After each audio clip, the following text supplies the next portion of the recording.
কয়েকদিন ধরেই টক্সিক ব্লিংদের আজাইরা নাটকগুলো সহ্য করতেছি। এদের কিছু বলাও বৃথা, কারণ মাথার মধ্যে ঘিলু থাকলে না বুঝবে আমার কথাগুলো। তবুও বলি, কারণ রিয়েলিটিটা সবার জানার দরকার আছে। তারপর মানুক না মানুক সেটা তাদের ব্রেনলেস মাথার ব্যাপার। তো কি যেন বলছো মামুনিরা? টেকুকের কোনো যোগ্যতা নাই জেনারেলিসের সাথে রিলেশনে যাওয়ার। আচ্ছা, ব্রেন কি কাজ করা বন্ধ করে দিছে নাকি আপনাদের?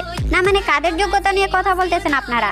The most handsome man in the world Kim Taehyung and the record creator Jeon Jungkook, like seriously? জাংকুকের 7 সং 80 সপ্তাহ ধরে বিলবোর্ড গ্লোবাল এক্সেল ইউএস চার্টে ছিল, যা সম্পূর্ণ কেপপ একক শিল্পীদের মধ্যে করা একটি রেকর্ড।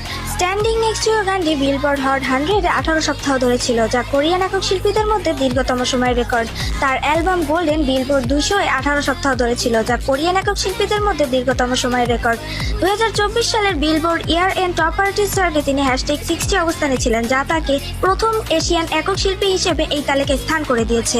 আমাদের Jungkook record create, music and chart performance সব